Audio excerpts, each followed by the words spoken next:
बड़ बड़ राजा महाराजा माने मध्य गुरु ग्रहण करछन्ती तांको उपदेश तुम जीवन साफल्य मंडित हो। आमको तो आजिकल बाबाजी देखिले डर लगुच। बाबाजी जो दांड द्वार पहुंच गले आम भावे कौन दक्षिणा मागे बोधे कौन मागिया पलि आसिले बाबाजी। आज्ञा जे पक्का बाबाजी जे पक्का साधु से किसी मागिया माई आसे ना। तुम पाखे कौन अच्छे मागिब सी।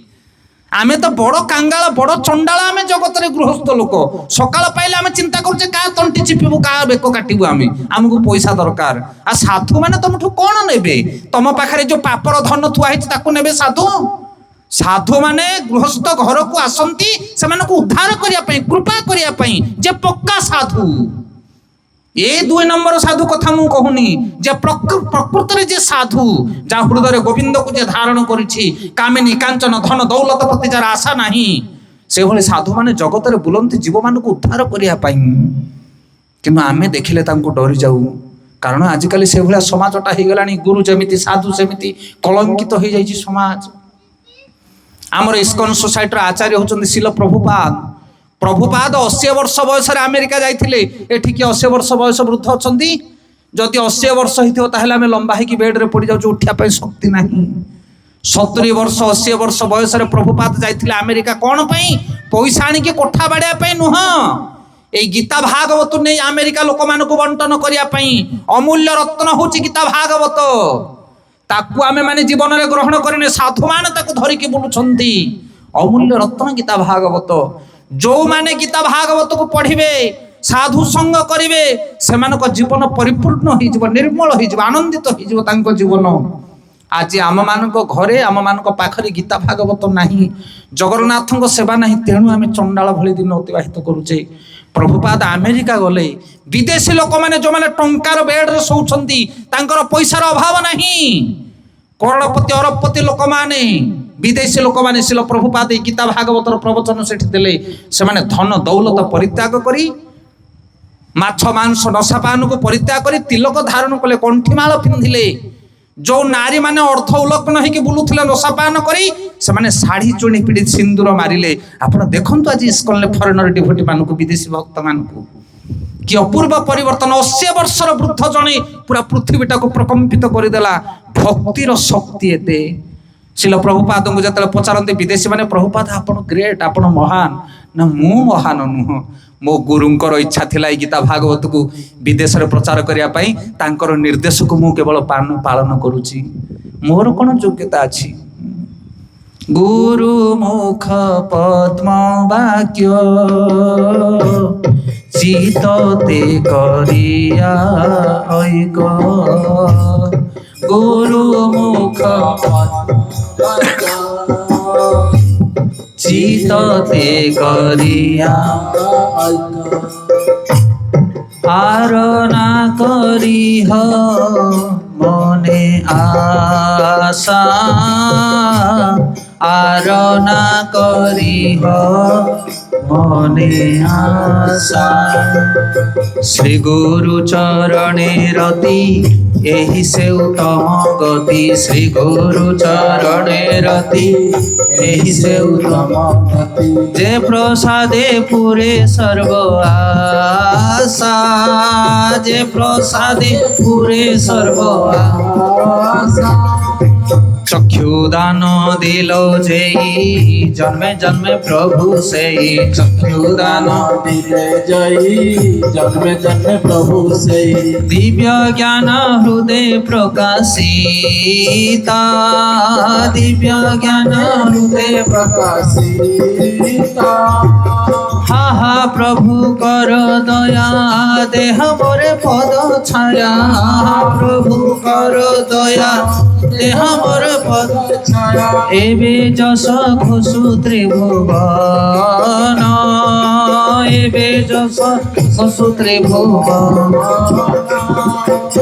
आचार्य माने गुरु वंदना करुछंती कि गुरु मुख पद्म वाक्य चित्तते करिया ऐक आरना करिह मने आसो।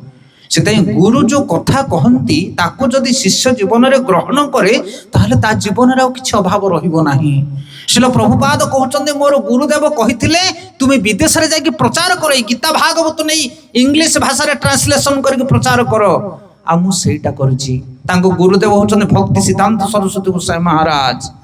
सी पूरा भारत भितर 64टा गौड़ीय मठ स्थापन करते काश्मीर ठारू कन्याकुमारी पर्यंत भक्ति सिद्धांत सरस्वती गोसाई महाराज 64 गौड़ीय मठ स्थापन करते शिष्य होउछंती अभय चरण अरविंद भक्ति वेदांत स्वामी प्रभुपाद। से निर्देश देते अभय तुम्हें विदेश में जाई गीता भागवत धर्म को प्रचार कर, कारण जगन्नाथ केवल आम भारतर नाथ नुहति ओडिशार नाथ नुहति, से होउछंती जगतर नाथ, अमेरिकार नाथ, पाकिस्तानर नाथ, न्यूजीलैंडर नाथ, जगतर नाथ होउछंती जगन्नाथ। सारा पृथ्वी रे जगन्नाथंकर नाम कीर्तित हवा दरकार। आज देखंतु सारा पृथ्वी रे लोक जगन्नाथंकर गुणगान करूछंती। से प्रभुपाद कहते मो गुरु आदेश देते मुझे पालन करुच्ची, केवल एथिले मोर शक्ति ना, गोटे 70 वर्षर वृद्ध लोक मु कौन प्रचार करी, बसिया जगार उठा शक्ति ना मोर। से जीवन में गुरु दरकार। पक्का गुरु जो माने ग्रहण करती से जीवन में प्रगति हो जाए। तेणु आपण मैंने सत्संगर व्यवस्था करंतु। साधु संतर अभाव नहीं आज्ञा जगत रे। आमे खोजिले बहुत साधु मिले आमको, पक्का पक्का साधु आचरण सिद्ध साधु माने अछंती। आपण माने विचार करंतु, प्लान करंतु। जो आपण मानकर गाँव अधिकारी भाई माने अछंती, मुख्य मुख्य लोक माने अछंती, विचार करी जगन्नाथ देवंक पाखरे प्रति मासरे थरे दी थर प्रोग्राम करंतु। आमको डाकिवा कथा आमे कहूनु, आमे तो मास सारा बिजी। एमिति अनेक साधु माने अछंती जगत रे, महापुरुष माने अछंती, तांको डाके टिके कृष्ण कथा करो। कारण जगन्नाथ सब कृष्ण कथा शुणा लालायित। जगन्नाथ महाप्रभु को नड़िया कदली भोग देकी तुम संतुष्ट नहीं। न अहमतिष्ठन्ति वैकुंठे योगी नाम हृदय नवा, मद्भक्त यत्र गायन्ति तत्र तिष्ठन्ति नारदा। भगवान कहते मु जोगी मान को हृदय रहे ना, कि वैकुंठ रहे ना, गोलक रहे ना, मु कौटी रहे जो मोर भक्त माने मोर गुणगान करती मु सेठी रहे। से भगवान गुणगान जदि करा जाए, साधु मान गुणगान करा जाए, ताहले भगवान परम आनंद प्राप्त होती। से आपण मैंने जदि सत्संगर व्यवस्था करेंगे ताहले गाँव आबाल वृद्ध बनित ताको श्रवण कर हृदय परिवर्तन आसो। जगन्नाथ महाप्रभु खुशी हेबे। आजिकाली मठ मंदिर अभाव नहीं, किंतु सत्संगर व्यवस्था नहीं। से दूषित हो जाउछि दिनकु दिन काल बेल समय। जदि जड़े प्रतिदिन भगवान कथा श्रवण करिवो ता हृदय निश्चित भाव में परिवर्तन हम। आज सकाଳେ मु गोटे शॉर्ट बनाऊली वीडियो, गोटे आमर यूट्यूब चैनल अच्छे आपण मैंने देखिपारे, तोषण माथ दास करके सब प्रवचन आमर जाऊँचे से फेसबुक इत्यादि इत्यादि। तो देखंतु जड़े आज खराब मंद गुण अच्छी, मद खाऊची, मांस खाऊची, कु भाषा करुच्ची, चाहिए छाड़ी पारुनी, छाड़ी पारिबनी आज्ञा, बड़ शक्तिशाली सी। किंतु तापाई मेडिसिन अच्छी। जदि आम पाखे खराब गुण अच्छी ताको बाहर करने मेडिसिन अच्छी। जमीती ज्वर है, बेमार है, खास है, थंडा है, डायबिटीज है, आम मेडिसिन खाऊचे रेगुलर बेसिस रे। सेमती आम पाखे जब बदगुण अच्छी, कुगुण अच्छी, काम क्रोध अच्छी, ताको बाहर करने मेडिसिन अच्छे। मेडिसिन कौन ना, से मेडिसिन हूँ कृष्ण कथा, कृष्ण नाम। आम ग्यारंटी दूचु आपन को, जेड़े बड़ मदुआ हो, जिते खराब लोक हो, आपण प्रतिदिन भगवान नाम करंतु, आउ प्रतिदिन भगवान कथा शुणु। ए मेडिसिन एमिति शक्तिशाली, तुम भितर सब खराब जिनस कटई दब। आपण खाई देखते मेडिसिन एते पावरफुल। भल लगे मेडिसिन सब पिता एका, पिता ना भल मेडिसिन माने टिके कड़ुआ, इंजेक्शन माने टिके कष्ट एका। इच्छा हबनी हरिनाम करिया को, सकाळ पाइले इच्छा हो गप मारिबी, टीवी देखिबी, शॉर्ट वीडियो देखिबी, किंतु तथापि मन को टाणिकी आनिकी टिके हरिनाम कराओ, टिके गीता भागवत पढ़ाओ। ए मेडिसिन करंतु आपण रेगुलर बेसिस रे, देखिए आपण हृदय निर्मल हबो।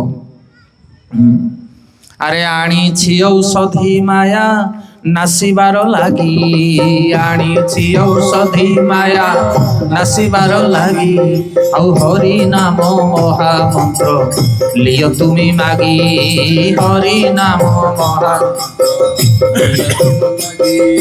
आनी औषधि माया नासिबार लागी, आनी औषधि माया नासिबार लागी, हरि नाम महामंत्र लियो तुमी मागी, हरि नाम महामंत्र लियो तुमी मागी। चैतन्य महाप्रभु कहते मु महामंत्र आनीची माया को नाश करिया पई, दुर्गुण काम क्रोध लोभ को नाश करिया पई। कौन ନା ହରିନାମ ମହାମନ୍ତ୍ର ଲିଅ ତୁମି ମାଗି। ଯୋଉମାନେ କଳି ଯୁଗରେ ଭଗବାନଙ୍କର ନାମକୁ ଜପ କରିବେ ସେମାନଙ୍କର ହୃଦୟ ନିର୍ମଳ ହେଇଯିବ। ଇଏ ହଉଛି କଳି ଯୁଗ ପାଇଁ ମେଡିସିନ ଆଜ୍ଞା। ଯେତେ ଖରାପ ଲୋକ ହଉଛି ହଉ, ଯଦି କଳି ଯୁଗରେ ଜଣେ ଭଗବାନଙ୍କର ନାମକୁ ଜପ କରିବ 100% ତା ହୃଦୟ ଶୁଦ୍ଧିକରଣ ହେଇଯିବ। ଆଉ କଳି ଯୁଗରେ ଅନ୍ୟ ଉପାୟ ନାହିଁ। ସେଇଥିପାଇଁ ସାଧୁ ସନ୍ଥ ମହାତ୍ମା ଗୁରୁ ଭଗବାନ এই কলি যুগরে সমস্ত গোটিয়ে মার করে দিচ্ছেন হরিনাম সংকীর্তন। অন্য উপায় ନାହିଁ, অন্য উপায় ନାହିଁ। কলি যুগরে ভগবান স্বয়ং চৈতন্য মহাপ্রভু রূপে আসলে। ভগবান কোন পাই আসନ୍ତି? ভগবান কোন পাই আসନ୍ତି? পাপী মানକୁ উদ্ধার করে জীবମାନଙ୍କୁ উদ্ধার করিয়া পাই আসନ୍ତି। সাধু সন্থ মানକୁ পালন করিয়া পাই আসନ୍ତି। যদা যদা হি ধর্মস্য গ্লানির্ভবতি ভারত অভ্যুত্থানম ধর্মস্য তদাত্মনম সুজাম্যহম পরিত্রাণায় সাধুনা বিনাশায় চ দুষ্কৃতম ধর্ম সংস্থাপনার্থায় সম্ভবামি যুগে যুগে। ভগবান আসନ୍ତି যুগକୁ যুগ ধর্মକୁ স্থাপন করিয়া পাই। কলি যুগରେ ধর্ম কোন? কারণ যা পাখে ধর্ম থাকে ভগবান তা পাখে থাকি। পাণ্ডব মানে ধর্মକୁ ধারণ করুଥିଲେ, তেଣু ভগবান কৃষ্ণ তাଙ୍କ পাখে ଥିଲେ। ଆମେ ଯଦି ଧର୍ମକୁ ଧାରଣ କରିବା ତାହେଲେ ଆମ ପାଖରେ ଭଗବାନ ରହିବେ। ତେଣୁ କଳି ଯୁଗରେ ଭଗବାନ ଆସୁଛନ୍ତି ସାଧୁ ରୂପରେ। ପ୍ରଥମରୁ ମୁଁ କହିଛି ସାଧୁ ସଙ୍ଗ କଲେ ଭଗବାନଙ୍କୁ ପାଇବ ଯିବ। ସାଧୁଙ୍କର କୃପା ବିନା କେହି ଭଗବାନଙ୍କୁ ପାଇପାରିବେ ନାହିଁ। ତେଣୁ କଳି ଯୁଗରେ ସ୍ୱୟଂ ଭଗବାନ ସାଧୁ ରୂପରେ ଆସିଲେ। କଣ ସେ ରୂପ? ଚୈତନ୍ୟ ମହାପ୍ରଭୁ ବୈଷ୍ଣବ ରୂପକୁ ଧାରଣ କଲେ, ସାଧୁ ରୂପକୁ ଧାରଣ କଲେ, ସନ୍ନ୍ୟାସ ବ୍ରତକୁ ଧାରଣ କଲେ ଜଗତକୁ ଉଦ୍ଧାର କରିବା ପାଇଁ। ଚୈତନ୍ୟ ମହାପ୍ରଭୁ ହେଉଛନ୍ତି ସ୍ୱୟଂ ଭଗବାନ। আরে ব্রজেন্দ্র নন্দন যেই সচিসুত হইলা সেই ব্রজেন্দ্র নন্দন যেই সচিসুত হইলা সেই আউ বলরাম হইলা নিতাই আহা বলরাম হইলা নিতাই।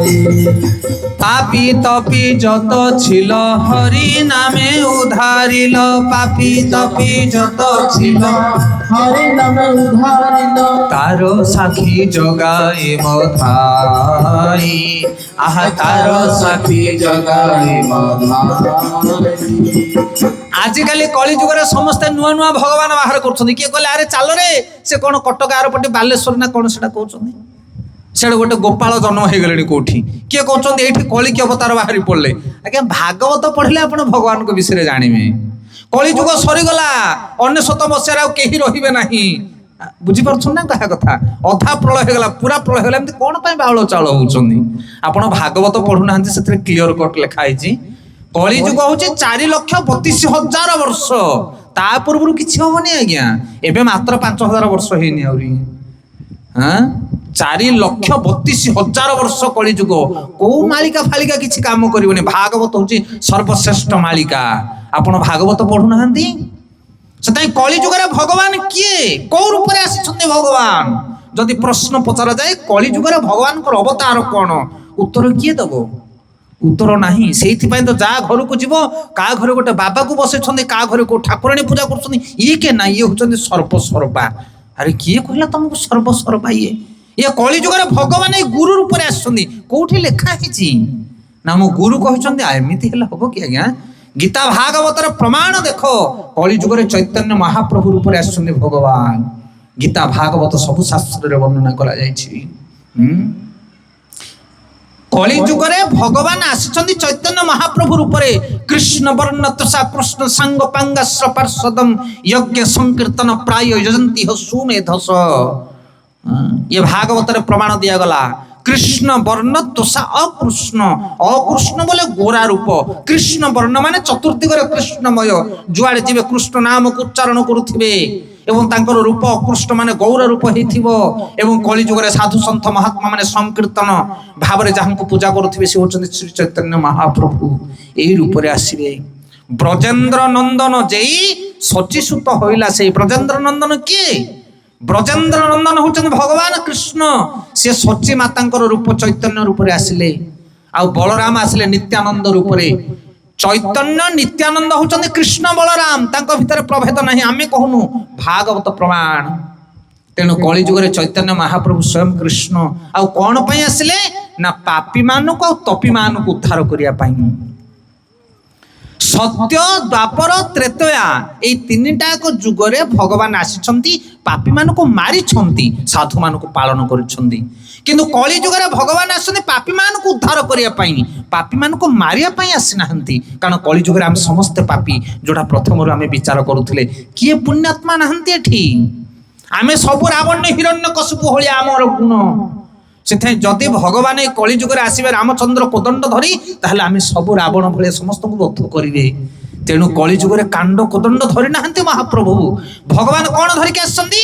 ହରିନାମ ଆଣିଛନ୍ତି, ହରିନାମ। ଏଇ ହରିନାମକୁ ଯିଏ ଗ୍ରହଣ କରିବ ସେ ପାପୀ ହେଇଥିଲେ ମଧ୍ୟ ତପୀ ହେଇଯିବ, ସାଧୁ ହେଇଯିବ। ପାପୀ ତପୀ যত ছিল হরিনামে উদ্ধারিল। তুমি যেড়ে পুণ্যবন্ত লোক হুও, যেড়ে পাপী হুও, গোটিয়ে মাত্র মার্গ হচ্ছে হরিনাম এব কেবলম। তেণু চৈতন্য মহাপ্রভু মেডিসিন নেইকি আসছেন কলিযুগ লোকମାନଙ୍କ ପାଇଁ। যেতে মন্দ গুণ থাউ, যেতে খরাপ গুণ থাউ, যদি আপন হরিনামକୁ গ্রহণ করিবে তাহলে আপনার হৃদয় শুদ্ধ হইଯିବ। তেণু কলিযুগরে চৈতন্য মহাপ্রভু হেলে ভগবানଙ୍କର অবতার। আউ কিয়ে কলিযুগরে ভগবানଙ୍କର অবতার? যেমিতি যেমিতি ত্রেতয়া যুগরে রামচন্দ্র যেতବେଳେ ଥିଲେ ସେତେବେଳେ ପରଶୁରାମ ମଧ୍ୟ ଥିଲେ କି ନାହିଁ, ଦୁଇ ଜଣ ଏକାବେଳକେ ଅବତାର। ସେମିତି କଳି ଯୁଗରେ ଭଗବାନ ଆସିଛନ୍ତି ଚୈତନ୍ୟ ରୂପରେ ଆସିଛନ୍ତି, ଚୈତନ୍ୟ ମହାପ୍ରଭୁ ରୂପରେ। ଆଉ କୋଉ ରୂପରେ ଆସିଛନ୍ତି? ଏଇ ଗୋଟିଏ ରୂପ ନାଇଁ ଆଜ୍ଞା, ଏଇ କଳି ଯୁଗରେ ମଧ୍ୟ ଅନେକ ରୂପରେ ଭଗବାନ ଆସିଛନ୍ତି। ଆଉ ଭଗବାନଙ୍କର ଦ୍ୱିତୀୟ ରୂପ ହଉଛି ଜଗନ୍ନାଥ ମହାପ୍ରଭୁ। ଇଏ କାଳିଆ ଠାକୁର ସ୍ୱୟଂ କିଏ? ଇଏ ହଉଛନ୍ତି ସ୍ୱୟଂ ଭଗବାନ କୃଷ୍ଣ। কদাচিৎ কালন্দি তট বিপিন সঙ্গীত করব, মুদা ভিরে নারী বদ নকমলা স্বাদ মধুপ, রমা শম্ভু ব্রহ্মা মর পতি গণেশার্চিত পদ, জগন্নাথ স্বামী নয়ন পথগামী, ভবতু মে ভবতু মে। জগন্নাথ ଷ୍ଟକମ ଖାଲି ସିନା ପଢୁଛେ ଆମେ, କିନ୍ତୁ ତା ଭିତରେ କଣ ଅଛି ପନ୍ତି ତାକୁ ଆମେ ପଢୁନେ। ଆଜି ମୁଁ ଭାବିଥିଲି ଜଗନ୍ନାଥ ଅଷ୍ଟକମ ଗାଇବା ପାଇଁ ପୁରା, କିନ୍ତୁ ପ୍ରସଙ୍ଗ ମତେ ଭଲ ଲାଗିଲାନି। କାରଣ ସମସ୍ତେ ପବ୍ଲିକ ବହୁତ ଆସିଛନ୍ତି, ସାଧାରଣ ଲୋକମାନେ। ସିଧା ଜଗନ୍ନାଥ ତତ୍ତ୍ୱ ବିଷୟରେ ଗାନ କଲେ ଟିକେ ବୁଝିବା କଷ୍ଟ ହବ। ତେଣୁ ଗୁରୁ ସାଧୁ ବୈଷ୍ଣବ ଆ ବିଷୟରେ, ସତ୍ସଙ୍ଗ ବିଷୟରେ ବେସିକ ଫଣ୍ଡାମେଣ୍ଟାଲ କ୍ଲିୟର କରିବା ପାଇଁ ଆଜି କ୍ଲାସକୁ ମୁଁ ଅଲଗା ପ୍ରକାର ନେଲି। ନହେଲେ ମୁଁ ଆଣିଥିଲି ଆକ୍ଚୁଆଲି ଜଗନ୍ନାଥ ଅଷ୍ଟକମ ଆଜି ପାଠ କରିବା ପାଇଁ, ବହୁତ ଇଚ୍ଛା ଥିଲା ମୋର। ଆଜି ପୁରା ଜଗନ୍ନାଥ ଅଷ୍ଟକମ ବିଷୟରେ କହିଥାନ୍ତେ ଆମେ। କିନ୍ତୁ କଳି ଯୁଗରେ ଜଗନ୍ନାଥ ମହାପ୍ରଭୁ ସ୍ୱୟଂ କୃଷ୍ଣ। କୃଷ୍ଣ ହଉଛନ୍ତି ଆଦି ପୁରୁଷ। ସିଏ ଜଗନ୍ନାଥ ରୂପ ଧାରଣ କରୁଛନ୍ତି। ସେଇ କୃଷ୍ଣ ସତ୍ୟ ଯୁଗରେ ନରସିଂହ ରୂପକୁ ଧାରଣ କରିଥିଲେ। କେଶବ ଧୃତ ନରହରି ରୂପ, କେଶବ ଧୃତ ବାମନ ରୂପ, କେଶବ ଧୃତ ଶୁକର ରୂପ, କେଶବ ଧରିଲେ ବାମନ ରୂପ। ଇଏ ବଡ ସିକ୍ରେଟ କଥା ଆଜ୍ଞା। ସେଥିପାଇଁ ଅବତାରୀ ହଉଛନ୍ତି କୃଷ୍ଣ, ଆଉ ଅବତାର ହଉଛନ୍ତି ଏଇମାନେ ସମସ୍ତେ, ଯେତେ ଅବତାର ସବୁ ସୃଷ୍ଟି ହଉଛନ୍ତି। রামাদি মূর্তি সুকলা নিয়মে নতিস্তান নানা অবতার মকরোদ ভুবনেশু, কিন্তু কৃষ্ণ স্বয়ং সমভবত পরম পুমনায় গোবিন্দম আদি পুরুষোত্তম ভজামি। ব্রহ্মাজি প্রার্থনা করছেন রামଙ୍କ ভଳି সহস্র অবতার যাহাଙ୍କର ଅଂଶ କଳାଂଶରୁ ସୃଷ୍ଟି ହେଉଛନ୍ତି, ଆପଣ ହଉଛନ୍ତି ସେ ଗୋବିନ୍ଦ ଆଦି ପୁରୁଷ। ସେଥିପାଇଁ କୃଷ୍ଣ ହଉଛନ୍ତି ଅବତାରୀ ପୁରୁଷ। ଭାଗବତମରେ ସୁଖଦେବ ଗୋସ୍ୱାମୀ ପରୀକ୍ଷିତ ମହାରାଜଙ୍କୁ 24 ଅବତାର ବିଷୟରେ ବର୍ଣ୍ଣନା କରୁଛନ୍ତି। ଆଉ କହୁଛନ୍ତି 24 ନୁହଁ, ଅସଂଖ୍ୟ ଅବତାର ଭଗବାନଙ୍କର। ଏତେ ଚାଂସ କଲା ପୁଂସ ପୃଷ୍ଠସ୍ତୁ ଭଗବାନ ସ୍ୱୟଂ ଇନ୍ଦ୍ରାରି ବ୍ୟାକୁଳ ଲୋକେ ମୃହୟନ୍ତି ଉଗେ ଉଗେ। ହେ ପରୀକ୍ଷିତ, ଏଇ ଭଗବାନ କୃଷ୍ଣ ଯୁଗକୁ ଯୁଗ ଅବତାର ନେଇ ଆସନ୍ତି। ସେ ହଉଛନ୍ତି ଅବତାରୀ ପୁରୁଷ, ଆଉ ସିଏ ଏଇ କଳି ଯୁଗରେ ଜଗନ୍ନାଥ ରୂପରେ ଆସିଛନ୍ତି। ସେଥିପାଇଁ ଶଙ୍କରାଚାର୍ଯ୍ୟ ଲେଖୁଛନ୍ତି ଜଗନ୍ନାଥ ଅଷ୍ଟକମରେ, কদাচিত কালন্দি তট বিপিন সঙ্গীত করব। কদাচিত মানে কেবে কেবে, কালন্দি তট মানে যমুনা কূଳରେ, বিপিন সঙ্গীত করব, বিপিন মানে জঙ্গল, ঘঞ্চ জঙ্গল।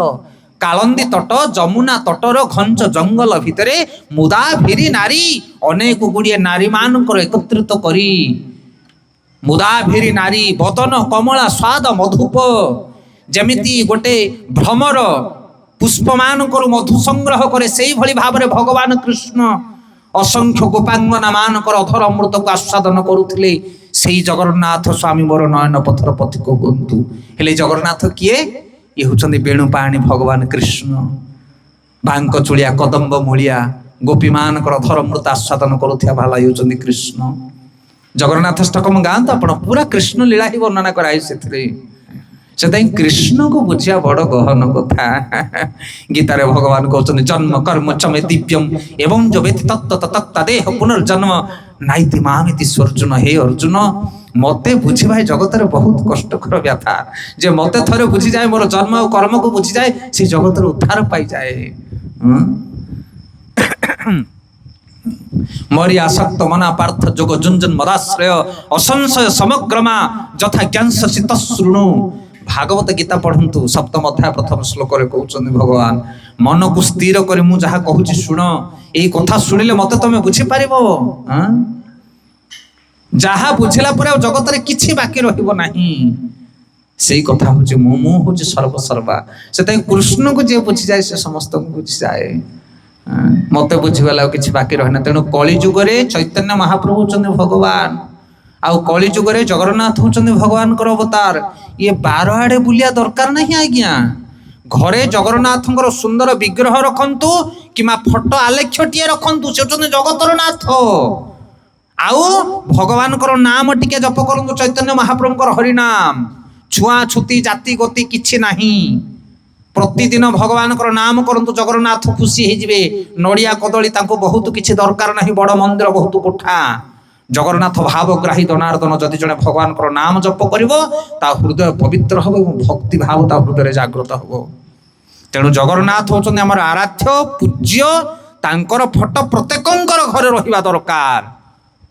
ଆମେ ହିନ୍ଦୁ ଧର୍ମର ଲୋକ, ସମସ୍ତଙ୍କ ଘରେ ଜଗନ୍ନାଥଙ୍କ ଫଟୋ ଅଛି।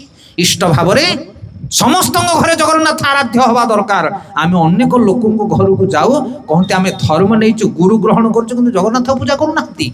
ଏମିତି ଓଡ଼ିଶାରେ ଲୋକ ଅଛନ୍ତି, ଭାରତରେ ଲୋକ ଅଛନ୍ତି ଯୋଉମାନେ ଜଗନ୍ନାଥଙ୍କ ପ୍ରସାଦ ଖାଉନାହାନ୍ତି। ଅଛନ୍ତି କି ନାହିଁ? ଅଛନ୍ତି। କହିବେ ଜଗନ୍ନାଥ ପ୍ରସାଦ ଖାଉନା, ନା ଆମ ଗୁରୁ ମନା କରୁଛନ୍ତି। ଆଇ ଗୁରୁ କୁଆଡୁ ଆଇଲେ, ତମେ କୁଆଡୁ ଆଇଲ? କୋଉ ଶାସ୍ତ୍ର ଫଲୋ କରୁଛ ତମେ? କୋଉ ଶାସ୍ତ୍ର ଫଲୋ କରୁଛ ତମେ? ବିଚାର କରନ୍ତୁ ଆପଣ ମାନେ। ସେଥିପାଇଁ ଭାଗବତ ଦ୍ୱିତୀୟ ଶ୍ଲୋକରେ କୁହାଗଲା, ଧର୍ମ ପ୍ରଚୋଦିତ କୈତବତ୍ର ପରମ ନିର୍ମତ ଶରଣಂ ସତାମ ବେଦ୍ୟ ବାସ୍ତବ ମତ୍ର ବସ୍ତୁ ଶିବଦମ ତାପତ୍ର ଉନ୍ମିଳନମ୍। ଯଦି ଭାଗବତକୁ ଜଣେ ପଢିବ, ଗୀତାକୁ ଜଣେ ପଢିବ, ତାହେଲେ ଧର୍ମ ଅଧର୍ମ ବିଧର୍ମ ବିଷୟରେ ବୁଝିପାରିବ। ଆଜିକାଲି ଧର୍ମ ବିଷୟରେ କାଣ୍ଡ ଜ୍ଞାନ ନାହିଁ ଲୋକଙ୍କର। ଯାହା ନାହିଁ ତାହା ଗୋଟେ ଗ୍ରହଣ କରିକି ଧର୍ମ କହୁଛନ୍ତି। ଯୋଉଠି ଜଗନ୍ନାଥ ନାହାନ୍ତି, ଯୋଉଠି ଜଗନ୍ନାଥଙ୍କର ମହାପ୍ରସାଦ ନାହିଁ, ଯୋଉଠି ହରିନାମ ନାହିଁ, କି ଧର୍ମ ନେଇଛ ତମେ? ଆସିଲ ବସିଆ, କୋଉ ଶାସ୍ତ୍ର ଫଲୋ କରୁଛ ତମେ? ହରି ବୋଲ। ଦଳେ ଦଳେ ହେଇକି ଇଏ ଯୋଉ ରଙ୍ଗ ଚଲେଇছে ଇଏ ଚାଲିବନି ଆଜ୍ଞା। ଇଏ ପରୀକ୍ଷା ବେଳେ ସବୁ ହରିବୋଲ ହେଇଯିବ, କିଛି କାମ ଦବନି। ରାମ ନାମ ସତ୍ୟ ହେ। ତମେ ମଶାଣି ଗଲା ଆସିକି ଆଉ କୋଉ ନାମ କାମ କରିବନି। ତମେ ମଲା ଆସିକି ଗୀତା ଭାଗବତ ପଢିବେ, ଜଗନ୍ନାଥ ମହାପ୍ରସାଦ ଖାଇବେ। ଆ ବିନା ଆଉ ଗତି ମୁକ୍ତି ନାହିଁ ଆଜ୍ଞା। ତେଣୁ କି ଧର୍ମ ଚାଲିଛି ଜଗତରେ? ସେଥିପାଇଁ କଳି ଯୁଗରେ ଜଗନ୍ନାଥ ହଉଛନ୍ତି ଭଗବାନଙ୍କର ଅବତାର। କଳି ଯୁଗରେ ଚୈତନ୍ୟ ମହାପ୍ରଭୁ ହଉଛନ୍ତି ଭଗବାନଙ୍କର ଅବତାର। ସିଧା କଥା। ସମସ୍ତ ବେଦ ଶାସ୍ତ୍ର ପୁରାଣ ଋଷି ମୁନି ଗୁରୁ ସମସ୍ତେ ଗ୍ରହଣ କରୁଛନ୍ତି। ତାଙ୍କୁ ଛାଡିକି କୁଆଡେ ଯାଉଛ ପାଗଳ ଭଳିଆ? ପ୍ରତ୍ୟେକଙ୍କର ଘରେ ଜଗନ୍ନାଥଙ୍କର ବିଗ୍ରହ ରଖ, ଭଗବାନଙ୍କର ନାମ ଜପ କର ସକାଳେ ସନ୍ଧ୍ୟାରେ। କଳି ଯୁଗେ ନାମ ରୂପେ କୃଷ୍ଣ ଅବତାର, ତୃତୀୟ ଅବତାର ହଉଛନ୍ତି ହରିନାମ, ଚତୁର୍ଥ ଅବତାର ହଉଛନ୍ତି ଭାଗବତ। କୃଷ୍ଣ ସମ ଭାଗବତ ବିଭୁ ସର୍ବାଶ୍ରୟ। କଳି ଯୁଗ ଯେତେବେଳେ ପ୍ରବେଶ ହେଲା, ସେତେବେଳେ ଭଗବାନ ଭାଗବତ ରୂପରେ ଅବତୀର୍ଣ୍ଣ ହେଲେ। ଯିଏ ଭାଗବତ ପଢିବ ସେ ଧର୍ମକୁ ବୁଝିବ। আরে কৃষ্ণ সম ভাগবত বিভু সর্বাশ্রয়, কৃষ্ণ সম ভাগবত বিভু সর্বাশ্রয়, আউ কৃষ্ণ সম ভাগবত বিভু সর্বাশ্রয়, বিভু সর্বাশ্রয়। প্রতি শ্লোকে প্রতি পদে নানা অর্থ হয়, প্রতি শ্লোকে প্রতি পদে নানা অর্থ হয়। বলে কৃষ্ণ সম ভাগবত বিভু সর্বাশ্রয়। এ জগতের সমস্ত আশ্রয় দেব ভাগবত। যে ভাগবত পড়িব সে সেল্টর পাইব, আশ্রয় পাইব। আপন জনে ভাগবত পড়ন্তু প্রতিদিন, আপনার লাগিব যেমিতি মু গোটে বহুত বড় সুরক্ষা জায়গায় রয়েছি। আপনার ভয় লাগবনি। ଆପଣଙ୍କ ହୃଦୟ ପବିତ୍ର ହେଇଯିବ, ଜଗତରେ ଆପଣ ପରମ ଆନନ୍ଦ ପ୍ରାପ୍ତ ହେବେ। ଭାଗବତକୁ ଯୋଉମାନେ ପଢିବେ, ନିଗମ କଳ୍ପତରୁ ଗଳିତମ୍ ଫଳ ସୁଖ ମୁଖାଦର୍ବ ସଂଯୁତମ୍ ପିବତମ୍ ଭାଗବତମ୍ ରସମାଳୟ ମୁହୁରହ ରସିକା ଭୁବି ଭାବୁକା। ଭାଗବତ ପଢ, କୃଷ୍ଣ ରସକୁ ପାନ କର, ଏ ମଦ ମାଂସ ବିଡି ଗଞ୍ଜେଇ ସବୁ ଛାଡ଼ିଦେବେ ଆପଣ ଯିଏ ଭାଗବତ ପଢିବ। ଗରମ ଗରମ ରସଗୋଲା ଯଦି ଅଛି, ପୁରୀ କ୍ଷୀରି ଅଛି, ତାହେଲେ ବାସି ବରା କିଏ ଖାଇବ? କିଏ ହରିବୋଲ? ପଚା ସଢା ଫିମ୍ପି ଲାଗିଥିବା ବରା ହଉଛି ଏଇ ଯୋଉ ଜଗତରେ ଆମେ ବୁଲୁଛେ, ନଶା ପଛରେ ପାଗଳ ହେଇକି ବୁଲୁଛେ। ଏଥିରେ କଣ ଅଛି? ଦେହ ଖରାପ ହଉଛି, ବିମାର ହଉଛି। ଭାଗବତ ପଢସି ହଉଛି ରସର ଆଳୟ, କୃଷ୍ଣ ରସ। ସେଥିପାଇଁ ଭାଗବତ ହଉଛି ଭଗବାନଙ୍କର ଅବତାର। ଯିଏ ଭାଗବତକୁ ପଢିବ ସେ ଆଶ୍ରୟ ପାଇବ। ଭାଗବତର 10ଟା ବିଷୟ ଅଛି। ଅତ୍ର ସର୍ଗ ବିସର୍ଗସ୍ୟ ସ୍ଥାନ ପୋଷଣ ଉତ୍ତୟ ମନନ୍ତର ଈଶାନ କଥା ନିରୋଧ ମୁକ୍ତି ଆଶ୍ରୟ। 10ଟା ବିଷୟ ରହିଛି ଭାଗବତରେ। ଆଉ ଶେଷ ବିଷୟ ହଉଛି ପରମାଶ୍ରୟ। ନବମ ଅତ୍ର ସର୍ଗ ବିସର୍ଗସ୍ୟ ସ୍ଥାନ ପୋଷଣ ଉତ୍ତୟ ମନନ୍ତର ଈଶାନ କଥା ନିରୋଧ ମୁକ୍ତି ଆଶ୍ରୟ। ଦଶମସ୍ୟ ବିଶୁଦ୍ଧାର୍ଥମ୍ ନବାନାମ ଇହ ଲକ୍ଷଣ ବର୍ଣ୍ଣୟନ୍ତି ମହାତ୍ମାନ ଶ୍ରୁତି ନୟେନ ଚାଞ୍ଜସା। ସେ ଦଶମ ତତ୍ତ୍ୱ ଭଗବାନଙ୍କୁ ବୁଝେଇବା ପାଇଁ ଭାଗବତରେ 9ଟି ପ୍ରସଙ୍ଗ ଆଲୋଚନା କରାଯାଇଅଛି। ଏ 9ଟି ବିଷୟକୁ ଯଦି ଜଣେ ଭଲ ଭାବରେ ଜାଣିବ, ତାହେଲେ ଭଗବାନଙ୍କର ଭଗବତ୍ତାକୁ ସେ ବୁଝିପାରିବ, କେମିତି ଜଗତରେ ସମସ୍ତଙ୍କୁ ଆଶ୍ରୟ ଦେଇଛନ୍ତି ଭଗବାନ। ସେଥିପାଇଁ ଭାଗବତ ପଢ ପ୍ରତିଦିନ, ହରିନାମ ଜପ କର ପ୍ରତିଦିନ, ଜଗନ୍ନାଥଙ୍କୁ ପୂଜା କର ପ୍ରତିଦିନ। ଇଏ ହଉଛି ଧର୍ମ। କଳିଯୁଗରେ ଭଗବାନଙ୍କର ଅବତାର। ଆଉ ଯିଏ ଏସବୁ କରିବ ନାହିଁ, ଶେଷରେ ଭଗବାନ ଆସିବେ କୋଉ ରୂପରେ? ମ୍ଲେଚ୍ଛ ନିବହ ନିଧନେ କଳୟସୀ କରବାଳ।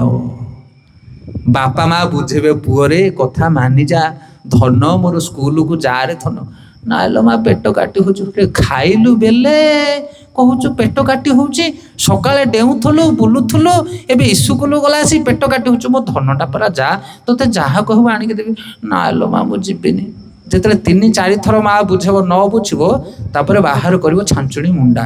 ହଇରେ ବଡ ଗିଆ ଯିବୁନୁ, ଏଣେ ଦେଖିବୁ ତ ବୋପା ଯିବ, ତୁ ଯିବୁନୁ କହିକି 2 ଠାଟିଆ ପକେଇଲେ କଣ, ତାପରେ ପଳେଇବି ଛାଡିଦେ ମତେ। ସେଥିପାଇଁ ଭଗବାନ ବି ମା ଭଳିଆ ବୁଝେଇବେ, ସାଉଁଳିବେ, ବାପା ଲୋ ମା ଲୋ ବୁଝିଯା। ସାଧୁ ସନ୍ଥ ମାନଙ୍କୁ ପଠେଇଛନ୍ତି, ଗୀତା ଭାଗବତ ବୁଝଉଛନ୍ତି, ପ୍ରବଚନ ସବୁ କାନରେ ଶୁଣୁଛେ, କିନ୍ତୁ ତଥାପି ଯଦି ଆମେ ଚେଇଁକି ଶୋଇବା, ହରିନାମ ଟିକେ କର, ଜପ ଟିକେ କର, ଭକ୍ତି ଟିକେ କର, ହଁ ଆଜ୍ଞା କରିବା। ଆଇ କେବେ କରିବ? କରିବା ନା ଦୌଡ଼ି? କେବେ କରିବ କହୁନ ତମେ? ଆଉ ବୟସ ଆସୁଛି ନା ଯାଉଛି? ଢିଲା ମାରି ମାରି ଯଦି ତମେ ଯିବ, ଭଗବାନ ଠିକ ଜାଣିଛନ୍ତି ଏମିତି ମାଡ ଦେବେ କଷି, ବୋପାଲୋ ମାଲୋ। ବୁଝିପାରୁଛ ତ କହିବା କଥା? ଆଉ ଯେତେବେଳେ ମାଡ ପଡିବ, ସେତେବେଳେ କହୁଛେ ଭାଗ୍ୟରେ ଥିଲା। ଭାଗ୍ୟ ବୋଲେ କଣ ଗଛରେ ପଡୁଛି କି ଭାଗ୍ୟ? ଆମେ ଯୋଉ କର୍ମ କରୁଛେ ସେଇଟା ଭାଗ୍ୟ ହେଇକି ଆମ ପଛରେ ଆସିକି ତିଆରି ହଉଛି। ଆପଣା ଅର୍ଜିଲା କର୍ମ ଆପଣେ ଭୁଞ୍ଜଇ, ମିଛେ ପାର୍ଥ କର୍ମକୁ ନିନ୍ଦଇ। ସେଥିପାଇଁ ଭଗବାନ ସାଧୁ ରୂପରେ, ଗୀତା ଭାଗବତ ରୂପରେ ଅଜସ୍ର ଉପଦେଶ ଆମ ମାନଙ୍କୁ ଦେଇଛନ୍ତି। ଆମେ ମନୁଷ୍ୟ ଜନ୍ମ ପାଇଛେ, ସବୁ ଆଖିରେ କାନରେ ଦେଖୁଛେ ଶୁଣୁଛେ, କିନ୍ତୁ ପଶ୍ୟନପି ନ ପଶ୍ୟତି। ଯଦି ଆମେ ଏ କଥାକୁ ମନୁଷ୍ୟ ଜୀବନ ପାଇଁ ଗ୍ରହଣ ନ କରିବା, ତାହେଲେ ମ୍ଲେଚ୍ଛ ନିବହ ନିଧନେ କଳୟସୀ କରବାଳ। ସେତେବେଳେ ଆଉ କେହି ପିଠିରେ ପଡ଼ିବେନି। ତେଣୁ ସୁଧୁରି ଯାଅ, ଏବେ ବି ସମୟ ଅଛି, ସୁଧୁରି ଯାଆନ୍ତୁ। ଶେଷରେ ଗୋଟେ ଛୋଟିଆ କଥାକୁ କହି କଥାକୁ ବିରାମ ଦେବା ନା ଆପଣମାନେ ଆହୁରି ଶୁଣିବେ? ହରିବୋଲ। ଏ କୃଷ୍ଣ କଥା ସକାଳ ପାଇଲା ପର୍ଯ୍ୟନ୍ତ ଶୁଣିଲେ ବି ମନ ପୁରିବନି। ହେଲେ କଣ ହେଇଛି ନା, ଗୋଟେ ରାଜାଙ୍କର ଆଜ୍ଞା ଥିଲେ 4ଟା ରାଣୀ। କେତେଟା ରାଣୀ? 4ଟା ରାଣୀ। ଗୋଟା ନାଁ ହଉଛି ଐଶ୍ୱର୍ଯ୍ୟା। ଏ ଐଶ୍ୱର୍ଯ୍ୟା ରାୟ ନୁହଁ ମ, ତା ରାଣୀ ନାଁ ଐଶ୍ୱର୍ଯ୍ୟା। ଆଉ ଗୋଟେ ରାଣୀ ଥିଲା, ତା ନାଁ ହଉଛି ବାନ୍ଧବୀ। ମନେ ରଖିଥ, ସେ ଏକ୍ଜାମରେ ପଡିବ ଆପଣଙ୍କ। ଐଶ୍ୱର୍ଯ୍ୟା, ବାନ୍ଧବୀ, ଆଉ ଗୋଟେ ହଉଛି ତନୁଜା, ଆଉ ଗୋଟେ ହଉଛି ବୈଷ୍ଣବୀ। କେତେଟା ରାଣୀ ହେଲେ? 4ଟା ରାଣୀ। ଏ ନାଁ ଯେମିତି, ତାଙ୍କ ଗୁଣ ବି ସେମିତି। ପ୍ରଥମ ରାଣୀ ନାଁ ହଉଛି ଐଶ୍ୱର୍ଯ୍ୟା। ଐଶ୍ୱର୍ଯ୍ୟା ମାନେ ଐଶ୍ୱର୍ଯ୍ୟକୁ ବହୁତ ଭଲ, ଖାଲି ଧନ ସମ୍ପତ୍ତି ତାକୁ ଦରକାର, ଖାଇବନି କି ପିନ୍ଧିବନି, କିନ୍ତୁ ଖାଲି ଗଣ୍ଠିଳି ପକେଇକି ରଖିଥବ। ସେ ରାଣୀର ଗୁଣ ସେୟା ଐଶ୍ୱର୍ଯ୍ୟା। ଆଉ ଗୋଟେ ହଉଛି ବାନ୍ଧବୀ। ବାନ୍ଧବୀ ମାନେ ସକାଳ ପାଇଲେ ଖାଲି ବନ୍ଧୁ ବାନ୍ଧବ ବୁଲିବ। ଆଜି ମାଉସୀ ଘରକୁ ଯିବ, କାଲି ମାମୁଁ ଘରକୁ ଯିବ, ତା ପରଦିନ ନାନୀ ଘରକୁ ଯିବ। କଣ ଗୋଟେ ପ୍ଲାନ ଖାଲି କରୁଥିବ, ବୁଲୁଥିବ ଠକ ହେଇକି। ଅଛନ୍ତି ନା ସେମିତିଆ ଗୁଣମାନ। ଆଉ ଗୋଟେ ହଉଛି ତନୁଜା। ତନୁଜା ମାନେ ନିଜ ତନୁକୁ ସବୁବେଳେ ସଜଉଥିବ। ସ୍ନୋ ପାଉଡର, କ୍ରିମ, ଲିପଷ୍ଟିକ ଯେତେ ଭେରାଇଟି ଅଛି, ସକାଳ ପାଇଲେ ଘଣ୍ଟାଏ ବସିକି ଆଇନା ଆଗରେ ଖାଲି ମଠି ମଠି ହବ ସିଏ। ତିନିଟା ରାଣୀଙ୍କର ତିନିଟା ଗୁଣ। ଗୋଟେ ଧନ ସମ୍ପତ୍ତି ଠୁଳ କରିବ, ଆଉ ଗୋଟେ କଣ କରିବ, ବନ୍ଧୁବାନ୍ଧବ ଘର ବୁଲିବ, ଆଉ ଗୋଟେ କଣ କରିବ, ଖାଲି ଡ୍ରେସିଂ ପେଣ୍ଟିଂ ହଉଥିବ। ହେଲେ ଇଏ ରାଜା ତିନି ଜଣ ଯାକର କଥା ବୁଝନ୍ତି। ରାଣୀ ମାନଙ୍କୁ ରଖିଛି ବୋଲି ଆଉ କଣ କରାଯିବ। ଆଉ ବୈଷ୍ଣବୀ ଯିଏ ସିଏ ଟିକେ ଅଲଗା ପ୍ରକାର। ସକାଳ ପାଇଲେ ତାର ପୂଜା ପାଠ, ବେଳ ବୁଲିଲେ ଗୀତା ଭାଗବତ, ଧର୍ମନିଷ୍ଠ ପରାୟଣ। ହେଲେ ରାଜା କଣ କରନ୍ତି ନା ଇଏ ସବୁ ରାଣୀ ମାନଙ୍କର କଥା ବୁଝନ୍ତି, କିନ୍ତୁ ବୈଷ୍ଣବୀ କଥା ବୁଝିପାରନ୍ତି ନାହିଁ। ବନ୍ଧୁବାନ୍ଧବ ଯଦି ରାଣୀ ବାହାରିଲା, ହଇଏ ମାମୁଁ ଘରକୁ ଯିବି ନା, ହଁ ଯାଅ, କଣ ଦରକାର ଭାର ସମ୍ବର ଯାହା ନେଇକି ଯାଅ। ରାଜା ତା କଥା ବୁଝନ୍ତି। ଆଏ ମତେ ଗୋଟେ ହାର ଦରକାର। ହାର କଣ ଗୋଟେ କଣ ଡବଲ ହାର ନିଅ ତମେ, ହରିବୋଲ। ସେ ପେଣ୍ଟିଂ ବାଲା କହ ମତେ ଶାଢୀ ସରିଗଲା, ମୋର ଚୁଡ଼ି ସରିଗଲା, ମୋର କ୍ରିମ ପାଉଡର ଆଣ, ବୋଲେ ରାଜା ତାକୁ ଡବଲ ଡବଲ ଜୁଟେଇ ଦିଅନ୍ତି। ସବୁ ରାଣୀ ମାନଙ୍କୁ ସବୁ ଖଞ୍ଜି ଦିଅନ୍ତି। କିନ୍ତୁ ବୈଷ୍ଣବୀ କହିବା, ଆଜ୍ଞା ମହାରାଜ ଚାଲୁନ ଟିକେ ଜଗନ୍ନାଥ ମନ୍ଦିର ଆଡେ ଯିବା। ନା ସମୟ ନାହିଁ, ରାଜକାର୍ଯ୍ୟ ଭାରି ଭିଡ। ହରିବୋଲ, ତମେ ଯାଅ ଏକା ଧୂପ ଲଗେଇ ଦେଇ ପଳେଇ ଆସିବ ମୋ ନାଁରେ। ସେଥିପାଇଁ ରାଜା ସମସ୍ତଙ୍କୁ ସିନା ସମୟ ଦିଏ, ଏ ବୈଷ୍ଣବୀ କଥା ଶୁଣେନି। ଆମେ ହଉଛେ ସେଇ ରାଜା। ହରିବୋଲ, ଯାଉଛ ନା ନାଇଁ ବନ୍ଧୁବାନ୍ଧବ ଘରକୁ? ଯିବନି, ଠିପି ଜାମ କରିଦେବେ ବନ୍ଧୁବାନ୍ଧବ, ଯିବନି ତମେ। ଯାଉଛ ନା ନାଇଁ? ଯେତେ କାମ ଭିଡ ଥିଲେ ମଧ୍ୟ ଟାଣି ଟୁଣି ହେଇକି ପଳେଇବ ବନ୍ଧୁବାନ୍ଧବ ଘରକୁ, ନଗଲେ ନଚଳେ ଆଉ। ଆଜ୍ଞା ସତସଙ୍ଗ ଆଜି ସନ୍ଧ୍ୟାବେଳେ ହବ, ଆଇ ଯାଇଥାନ୍ତି ଯେ ସେପଟେ ଗୋଟେ ଭୋଜିଟେ ଅଛି, ଆଇ ଭୋଜି କେବେ ଖାଇବନି ସତ୍ସଙ୍ଗ? କି କଥା ତମେ କହୁଛ? ସେ ପରା ଆମର ପୁରୁଣା ବନ୍ଧୁ, ନଗଲେ ନଚଳେ। କଣ ବୁଝିପାରୁଛ ନା ନାଇଁ? ଏ ଜଗନ୍ନାଥ ବନ୍ଧୁକୁ ସିନା ଛାଡ଼ିଦବ, ସେଇ ବନ୍ଧୁକୁ ଧରିବାକୁ ପଡିବ। ଆମେ ସବୁ କରୁଛେ ଆଜ୍ଞା। ଏ ଶରୀର କେତେ ଟଙ୍କା ଖର୍ଚ୍ଚ କରିଛେ, ଶରୀର ପ୍ରତି କେତେ ସାବୁନ ସେଣ୍ଟ କେତେ କଣ ଲଗେଇଛେ, ମେଡିକାଲକୁ କେତେ ଧାଇଁଛେ, ଏ ଶରୀର ପାଇଁ କେତେ କଷ୍ଟ ପାଇଛେ, ଦେଇଛେ ସମସ୍ତେ ସମୟ ଦେଇଛେ ଶରୀର ପାଇଁ।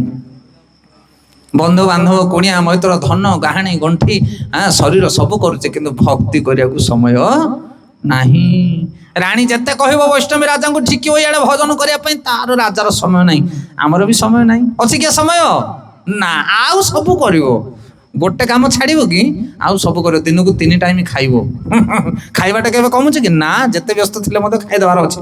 ଚାଲି ଚାଲିକି ବୁଲି ବୁଲିକି କଣ କେମିତି କରିକି ଗାଧୁଆ ପାଧୁଆ ସବୁ ଓକେ ଚାଲିବ, କିନ୍ତୁ ହରି ଭୋଜିବାକୁ ସମୟ ନାହିଁ, ସତସଙ୍ଗକୁ ସମୟ ନାହିଁ। କିନ୍ତୁ ରାଜାଙ୍କର ଯେତେବେଳେ ବୃଦ୍ଧ ବୟସ ଆସିଲା, ରାଜା ଯେତେବେଳେ ଲମ୍ବା ହେଇକି ବେଡରେ ପଡିଗଲେ, ହାତ ଗୋଡ ଚାଲିଲାନି, ସେତେବେଳେ ରାଜା ଡାକୁଛନ୍ତି, ଐଶ୍ୱର୍ଯ୍ୟା କୁଆଡେ ଗଲ? ଆଉ ଐଶ୍ୱର୍ଯ୍ୟା ନାହିଁ। ସିଏ ଯାଇକି ତାର କୁଆଡେ ତାର ପେଣ୍ଟିଂ ଫେଣ୍ଟିଂ ହଉଛି ପଇସା। ବାନ୍ଧବୀ କୁଆଡେ ଗଲୁ? ବାନ୍ଧବୀ ପଳେଇছে ମାଉସୀ ଘରକୁ। ହରିବୋଲ, ସେ ବନ୍ଧୁବାନ୍ଧବ ବୁଲିବା ଲୋକ, ଆଉ କେହି ଗୁହାରି ଶୁଣିବା ବାଲା ନାହିଁ। ଜଣେ ବସିଛି ରାଜାଙ୍କ ପାଖରେ। କିଏ ସେ? ବୈଷ୍ଣବୀ। ଏବେ ବି ବୈଷ୍ଣବ ବସିଛି ରାଜାଙ୍କ ପାଖରେ, କହୁଛନ୍ତି ମହାରାଜ ଏବେ ବି ସମୟ ଅଛି, ଏବେ ବି ସମୟ ଅଛି, ଭଗବାନଙ୍କର ନାମ ଟିକେ କର, ସେ ଉଦ୍ଧାର କରିବା ବାଲା। ଏ କିଏ ତମ ଚାରିପଟେ ଯୋଉ ଥିଲେ ସବୁ ଗହଣା ଗାଣ୍ଠି ଧରିବା ବାଲା, ସେ କିଏ ତମ କାମ ଦେବେନି। ସେଥିପାଇଁ ଆମେ ହଉଛେ ସେଇ ରାଜା ଆଜ୍ଞା। ବୟସ ବଢିଗଲାଣି, ଆଣ୍ଠୁ ଗଣ୍ଠି ବିନ୍ଧିଲାଣି, ବସିବା ଜାଗାରୁ ଉଠି ପାରୁନେ, ଦାନ୍ତ ଗୋଟି ଗୋଟିକି ଖସିଗଲାଣି। ହରିବୋଲ, ଆଉ ଏଡଜଷ୍ଟ ହେଇପାରିବନି ଦୁନିଆ। ସେଥିପାଇଁ ବହୁତ କଲେ, ଜୀବନଟାକ ବହୁତ ଖଟିଛେ, କୁଣିଆ ମୈତ୍ର ବନ୍ଧୁ ବାନ୍ଧବ ବେପାର ବିଜନେସ ବହୁତ କରିଛେ, କିନ୍ତୁ ଏବେ ବି ସମୟ ଅଛି, ଏବେ ବି ସମୟ ଅଛି। କଣ ପାଇଁ? ହରି ଭୋଜିବା ପାଇଁ। ଜଗନ୍ନାଥ ଏବେ ବି ଚାହିଁ ବସିଛନ୍ତି, ଏବେ ବି ସାଧୁ ସନ୍ଥ ମାନେ ଉପଲବ୍ଧ ଅଛନ୍ତି। ତେଣୁ ଆଉ କାଳ ବିଳମ୍ବ ନ କରି ହଜି ଭୋଜିବା ଆରମ୍ଭ କରନ୍ତୁ। ଆପଣ କହିବେ ହଁ ବୁଢା ହେଲେ ଭୋଜିଆ, ଏବେ ଟିକେ ଖଟିଆ। ଆଏ କିଏ ବୁଢା? ବୁଢା କିଏ? ବାଳ ପାଚିଗଲେ ବୁଢା ନୁହଁ, ବୟସ ସରିଗଲେ ବୁଢା। କିଏ ଜାଣିଛି କାହା ବୟସ କେବେ ସରିବ? କିଏ ବୁଢା? କାଲି ଜନ୍ମ ହେଇଥିବା ପିଲା ହୁଏତ ବୁଢା, ସେ କାଲି ମରିପାରେ। ଆଉ ଇଏ 80 ବର୍ଷର ବୁଢା ହୁଏତ ଆହୁରି 20 ବର୍ଷ ବଞ୍ଚିପାରେ। ସେଥିପାଇଁ ବୁଢା କିଏ? ଯାହାର ବୟସ ସରିବ ସିଏ ବୁଢା। କିଏ ଜାଣିନି କାହାର ଭବିଷ୍ୟତ କେତେବେଳେ ସରିଯିବ। ତେଣୁ ମନୁଷ୍ୟ ଜନ୍ମ ପାଇଛ, ଭଗବାନଙ୍କର ନାମ କର। ଶୀତ ଆତପ ବାତ বরিশন এদিন যামিনী জাগিরে শীত আতপ বাত বরিশন এদিন যামিনী জাগিরে বিফলে সে বিনু কৃপণ দুর্জন বিফলে সে বিনু কৃপণ দুর্জন চপল সুখল বলাগিরে চপল সুখল এ ভজ রে মন শ্রীনন্দ নন্দন অভয় চরণার বৃন্দরে ভজ রে মন শ্রীনন্দ নন্দন অভয় চরণার বৃন্দরে এ ধন যৌবন পুত্র পরিজন ইথে কি অছি পর তিতিরে এ ধন যৌবন পুত্র পরিজন ইথে কি অছি পর তিতিরে কমল জল দল জীবন টলমল কমল জল জীবন টলমল ভজ হরিপদ নীতিরে মন ভজ হরিপদ নীতিরে এ ভজ রে মন শ্রীনন্দ নন্দন অভয় চরণার বৃন্দরে ভজ রে মন শ্রীনন্দ নন্দন অভয় চরণার বৃন্দরে কହୁଛନ୍ତି ଧନ ଯୌବନ ପୁତ୍ର ପରିଜନ ଇଥେ କି ଅଛି ପରତିତିରେ କମଲ ଜଲଦଲ ଜୀବନ ଟଲମଲ ଭଜହୁଁ ହରିପଦ ନୀତିରେ ଧନ ଯୌବନ ପୁତ୍ର ପରିଜନ ଆକୁ ଆଶ୍ରୟ କରି ମଣିଷ ବଞ୍ଚିଛି ଭାବୁଛି ବୃଦ୍ଧ ସମୟରେ ଏମାନେ ମତେ ଆଶ୍ରୟ ଦେବେ କେହି ପିଠିରେ ପଡ଼ିବେନି ଆଜ୍ଞା ଜୀବନ ଟଳମଳ ପଦ୍ମପତ୍ରରେ ପାଣି ଥିଲା ଭଳିଆ କମଲ ଜଲଦଲ ଜୀବନ ଟଲମଲ ପଦ୍ମପତ୍ର ଉପରେ ପାଣି ଠଳ ଠଳୁଥିବ କେତେବେଳେ ଠୋସ୍ କିନି ଚାଲିଯିବ ଠିକଣା ନାହିଁ ଇଏ ବେପାର ବିଜନେସ୍ ଧନ ଦୌଲତ ସବୁ ଏଇଠି ଥିବ ସକାଳ ପାଇଲେ ମୁହଁ ନ ଧୋଉଣି ତମକୁ ଚିନ୍ତା ଲାଗୁଛି ବିଲକୁ ପଳେଇବି ବେପାରକୁ ପଳେଇବି ଏହା କରିବି ସେୟା କରିବି ଆରେ ନିଶ୍ୱାସ ଚାଲିଗଲେ ସବୁ ଠପ୍ ଆଉ ବେପାର ନଥିବ ବିଜନେସ୍ ନଥିବ ଏତେ ଟେନସନ୍ କାହିଁକି ତମର ସେଥିପାଇଁ ଶାଶ୍ୱତ ବସ୍ତୁ ହେଉଛି ହରିନାମ ହରିନାମ କର ଧନ ଯୌବନ ପୁତ୍ର ପରିଜନ କେହି ଗୁହାରି ଶୁଣିବେନି କାହା ଉପରେ ତମର ମନକୁ କେନ୍ଦ୍ରୀଭୂତ କରିଛ କାହାକୁ ଭଲ ପାଇଛ ଏ ଜଗତରେ ଦିନ ରାତି ଗଧ ଭଳିଆ କାହା ପାଇଁ ଖଟୁଛ ଧନ ରୋଜଗାର କରିବା ପାଇଁ ଏଇ ଧନ ଏଇଠି ପଡ଼ି ରହିବ ତମ ଜୀବନରେ ସେ ସାହାଯ୍ୟ କରିବ ନାହିଁ ଏ ଜଗତରେ ସବୁଠୁ ବଡ଼ ଧନୀ ଥିଲା ରାବଣ ରାବଣ ଭଳିଆ ଧନୀ କିଏ ନଥିଲେ ସୁବର୍ଣ୍ଣ ଲଙ୍କା ହରିବୋଲ କଣ ହେଲା ସବଂଶେ ବିନାଶ ହେଇଗଲା ଆଉ ସେ ଲଙ୍କା କାହାର ହେଲା ଶେଷରେ ବିଭୀଷଣ ରାଜୁତି କଲା ସେଥିପାଇଁ ଧର୍ମବନ୍ତ ଲୋକମାନେ ଏ ଜଗତରେ ସୁଖରେ ରହନ୍ତି ଆମେ ଗୋଟେ ଉଦାହରଣ ଦଉ ଗୋଟେ ଲୋକ ଭଗବାନଙ୍କର ପୂଜା କରୁଥାଏ ଗୋଟେ ଠାକୁରଙ୍କର ପୂଜା କରୁଥାଏ ଏଇ ଆମର 10 ଷ୍ଟୋରୀ ବହିରେ ଆମେ ପଢିଥିଲୁ ସ୍କୁଲରେ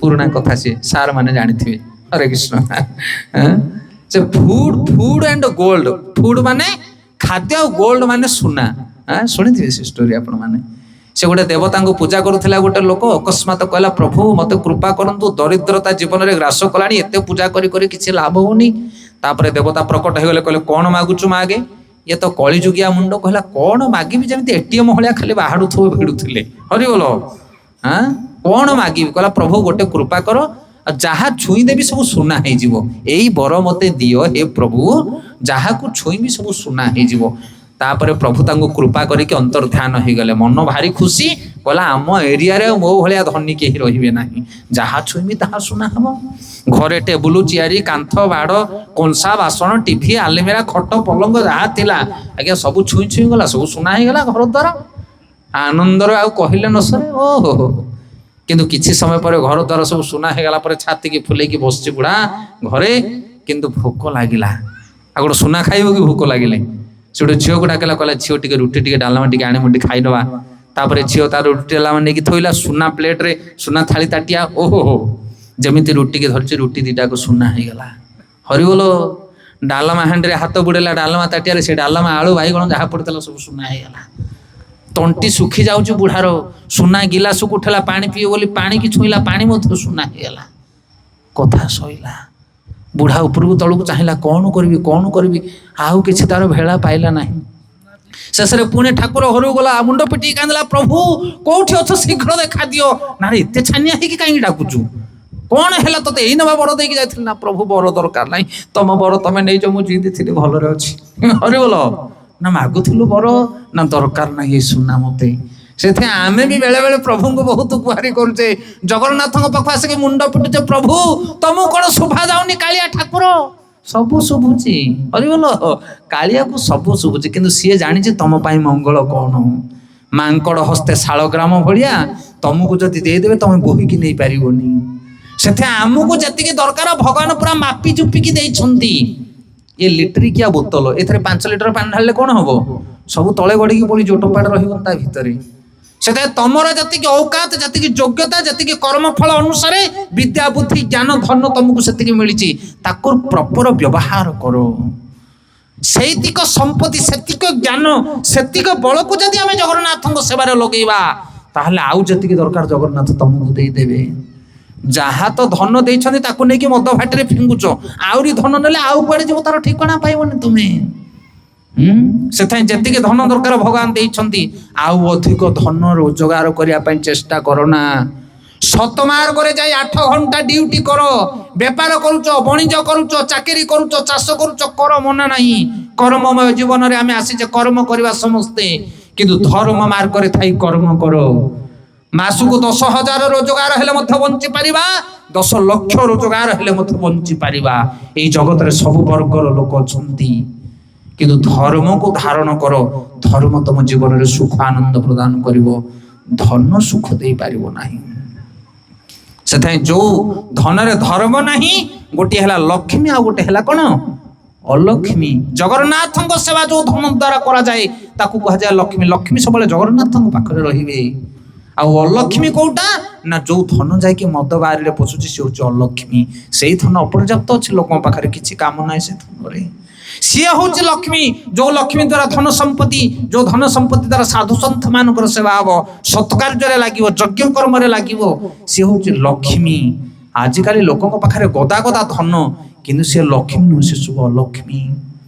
ସେଥିପାଇଁ ଆଚାର୍ଯ୍ୟ କହୁଛନ୍ତି ଏ ଧନ ଯୌବନ, ଶରୀର ଗୋଟେ ପାଇଛ, ସକାଳ ପାଇଲେ ଜିମ୍ କରିକି ଧାଉଁଛେ, ଗୋଡ ହାତକୁ ଅନଉଛେ, କେତିକି ମୋଟା ହେଲାଣି, କେତିକି ରୋଟା ହେଲାଣି। ହରିବୋଲ।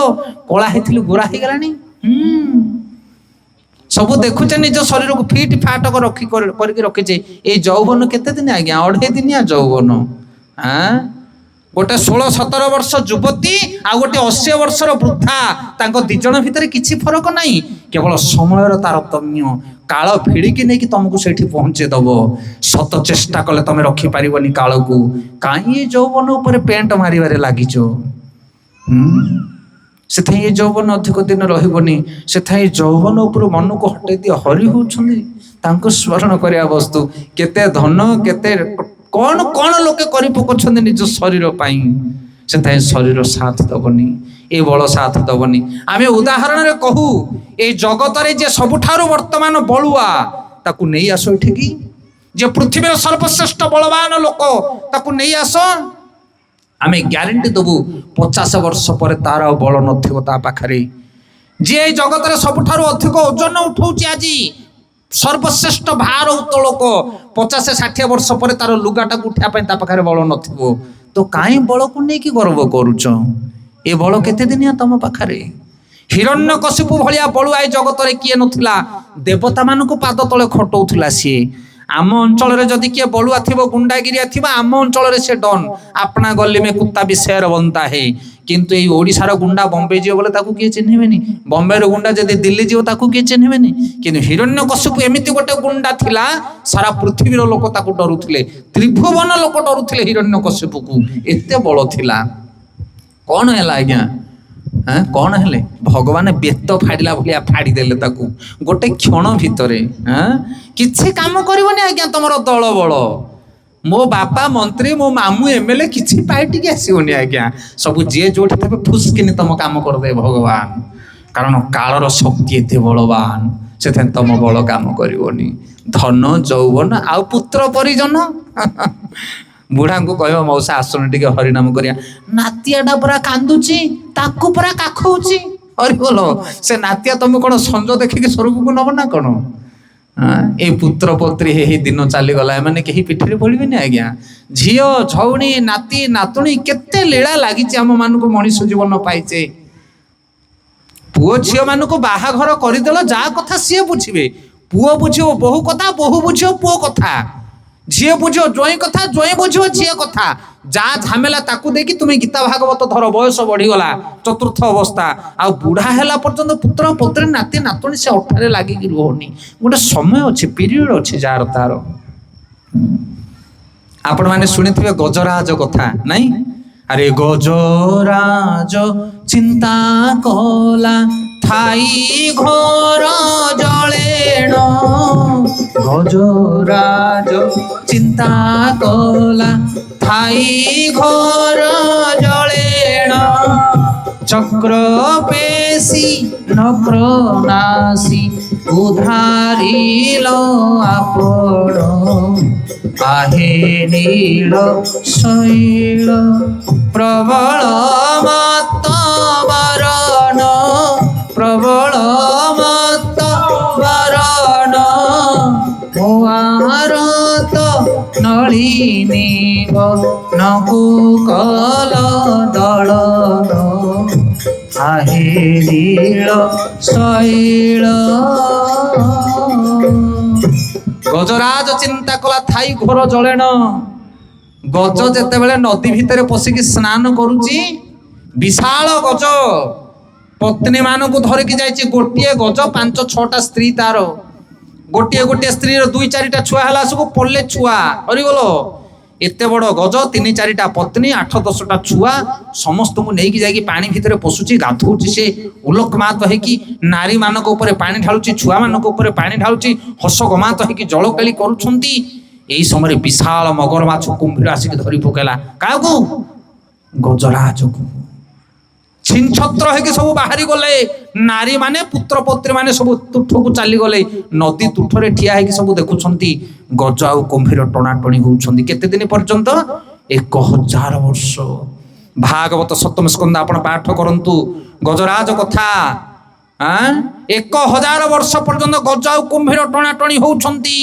किंतु जेटे टाणिले कौन हम से पूरा फिल्ड तार कार कुंभीर कारण पानी भितर कुंभीर बल ना तमें जेते टाणिले पार ना दिन को दिन गजर बल कमी कमी गला आमे होचे से गज आंठू पके टाणुचे आमे धन रोजगार करी पुओ झील को बाहा करेबी पाठ पढ़ाई सब कर पकेबा आज्ञा किंतु हारिब तमें हरिगल तमें जितबनी गजराज हारिब एठी कहीं कारण एटा हচ্ছে मृत्यु संसार ए संसार ना हচ্ছে मृत्यु मर्त्य दिने ना दिने तुम्हें मरिबो दिने ना दिने तुम्हें मृत्यु आड़ को टाणी ही जीव जीवना रहिबो जेते धन रोजगार करो जेते पुत्र पुत्र खर्च करो जेते LIC खर्च करो मृत्यु तुमको टाणी टाणी कि नबो से थाई गजराज एते चेष्टा कला किंतु धीरे धीरे धीरे धीरे कुंभीर आड़ को टाणी ही सी गला आउ बल पाइला नहीं आउ से समय गज अनौची तुठ को तार स्त्री माने तार पुत्र कन्या माने समस्ते अनैछंती गज को